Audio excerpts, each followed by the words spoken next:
Horrible beyond conception was the change which had taken place in my best friend, Crawford Tillinghast. I had not seen him since that day, 10 weeks before, when he told me toward what goal his physical and metaphysical researches were leading.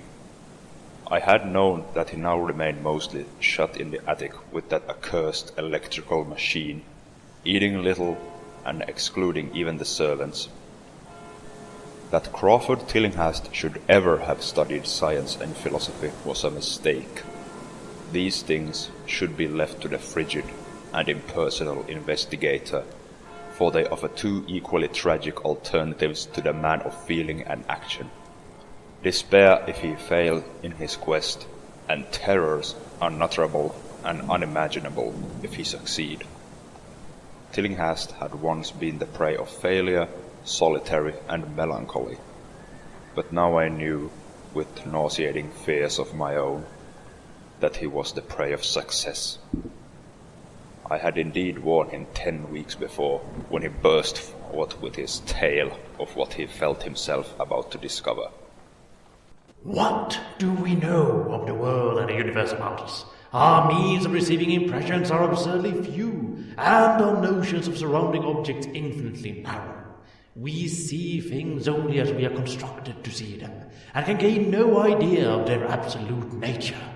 With 5 feeble senses we pretend to comprehend the boundlessly complex cosmos, yet other beings with wider, stronger, or different range of senses might not only see very differently the things we see, but might see and study whole worlds of matter, energy, and life which lie close at hand, yet can never be detected with the senses we have. I have always believed that such strange, inaccessible worlds exist at our very elbows, and now I believe I have found a way to break down the barriers. I am not joking. Within 24 hours, that machine near the table will generate waves acting on unrecognized sense organs that exist in our atrophied or rudimentary vestiges. Those waves will open up to us many vistas unknown to man and several unknown to anything we consider organic life. We shall see that at which dogs howl in the dark, and that at which cats prick up their ears at midnight. We shall see these things and other things which no breathing creature has yet seen. We shall overleap time, space, and dimensions, and without bodily motion peer to the bottom of creation. When Tillinghast said these things, I remonstrated, for I knew him well enough to be frightened rather than amused. But he was a fanatic, and drove me from the house. Now he was no less a fanatic, but his desire to speak had conquered his resentment, and he had written me in a hand I could scarcely recognize.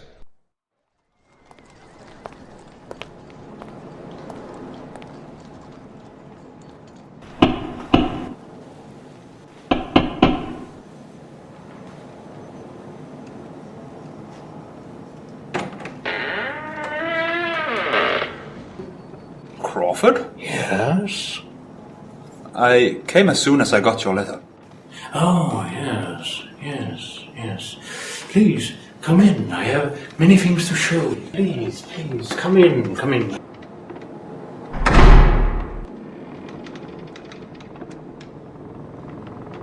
I couldn't help but notice that the servants are gone. Yes, the servants. They all left 3 days ago. Really? Yes. All of a sudden, they all had to leave. Even on Gregory? Yes, even old Gregory. Really? Yes. But enough of them. Let us move on to my study. Right.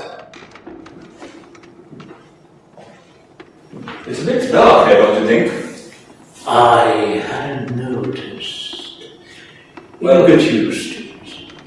Well, can't we turn on the lights? It's a bit difficult to see. No. It would be too much. I wouldn't dare. It's business. Very well.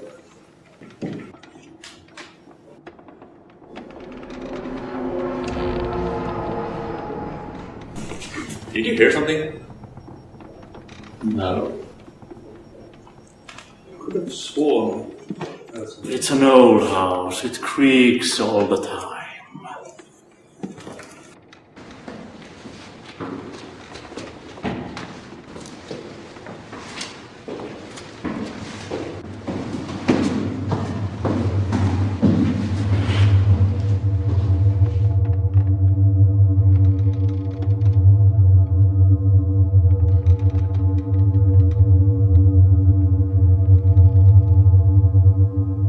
I say, what is that light? Do not worry. It is not electrical in any sense of the word that you would understand. It is quite operational. Please, have a seat.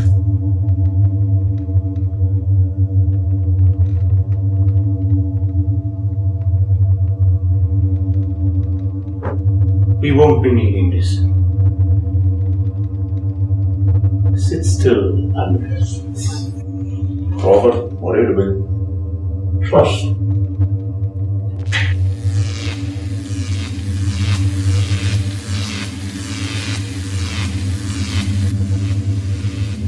Do you know what this is? Do you know what you see now? I have no idea. It is ultraviolet. You thought ultraviolet was invisible. Indeed, to the naked eye it is. But thanks to my machine here, you will be able to see it quite clearly. Sit still and wait. You will be able to see many wondrous visions that otherwise would be invisible. Crawford, what is this? Listen to me. The waves from that thing are waking 1,000 sleeping senses in us. Senses which we inherit from eons of evolution, from the state of detached electrons to the state of organic humanity. I have seen the truth, and I intend to show it to you. Do you wonder how it will seem? I will tell you. Your existing sense organs, ears first I think, will pick up many of the impressions, for they are closely connected with the dormant organs. Then there will be others. You have heard of the pineal gland? You're insane. Am I? That gland is the greatest sense organ of organs. I have found out. It is like sight in the end and transmits visual pictures to the brain. If you are normal, that is the way you ought to get most of it. I mean, get most of the evidence from beyond.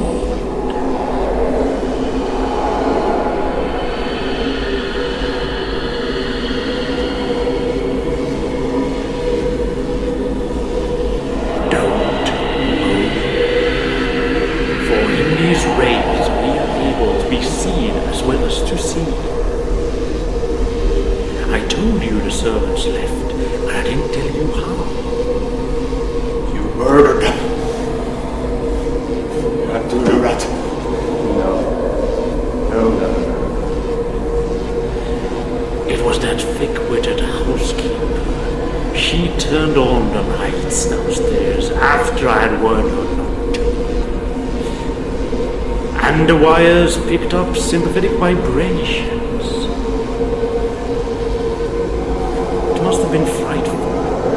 I could hear the horrible screams up here, in spite of all I was seeing and hearing from her direction. It got them all, but so long as we do not move, we stay absolutely still, we may have a chance to survive. Remember, we are dealing with a hideous world in which we are practically helpless. Keep still, and we will be fairly safe.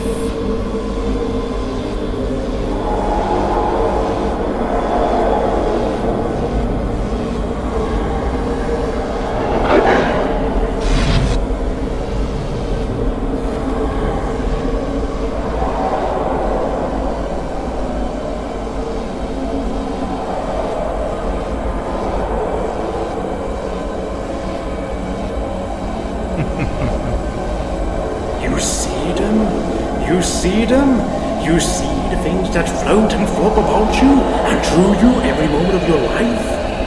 You see the creatures that form what men call the pure air and the blue sky. Have I not succeeded in breaking that barrier? Have I not shown you worlds that no one living men have seen?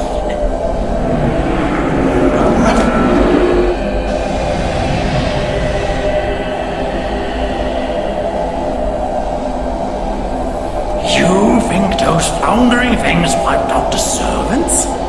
Fool! They are harmless. But the servants are gone, aren't they? You tried to stop me. You did not encourage me. You discouraged me when I needed the most encouragement any man of my position might need. You are afraid of the cosmic truth, you damn coward. But now I've got you.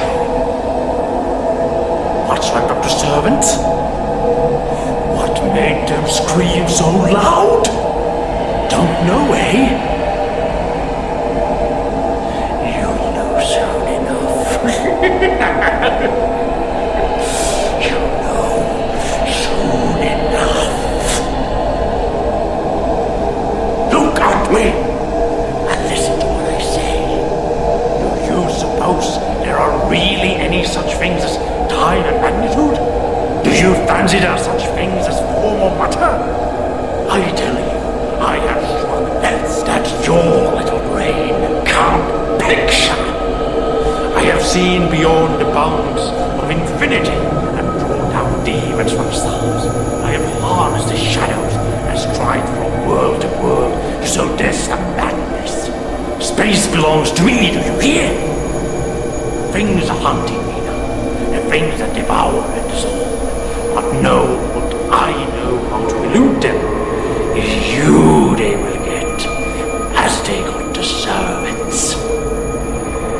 I told you it was dangerous to rule. I have saved you so far by telling you to be still. Saved you to see more sights and to listen to me. If you had moved, they would have been at you long ago. Don't worry, they won't hurt you. They didn't hurt the servants. It was the seeing that made the poor devil scream so. My bets are not pretty. They come out of places where aesthetic standards are very different.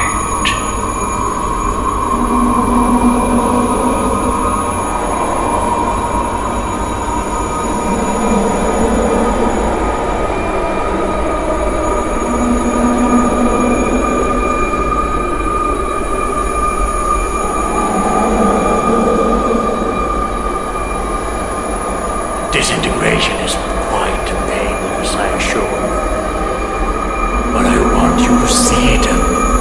I almost saw them, but I knew how to stop them.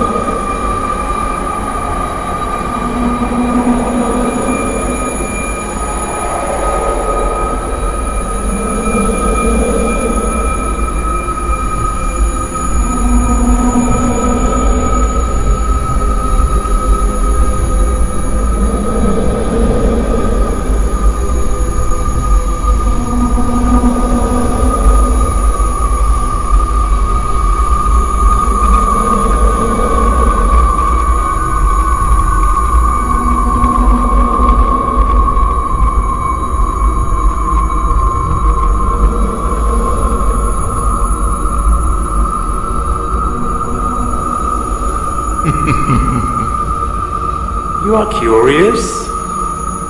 I always knew you were no scientist. Trembling, eh? Trembling with anxiety to see ultimate things I have discovered? Why don't you move then? Tired? Well, don't worry, my friend. For they are coming. Look, curse you. Look. It's just over your left shoulder. This is my payment to you and everybody else who dared call me mad, who dared doubt my genius, who dared to to interfere with my experiments. Now, you shall see how wrong you were.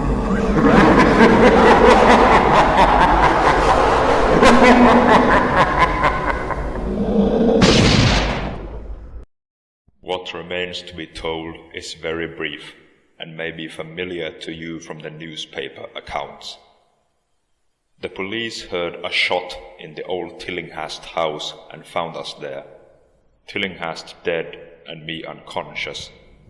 They arrested me because the revolver was in my hand, but released me in 3 hours, after they found out that my shot had been directed at the noxious machine, who now lay hopelessly shattered on the laboratory floor. I did not tell very much of what I had seen, for I feared the coroner would be skeptical, but from the evasive outline I did give, the doctor told me that I had been hypnotized by the vindictive and homicidal madman. I wished I could believe the doctor. It would help my shaken nerves if I could dismiss what I now have to think of the air and the sky and above me.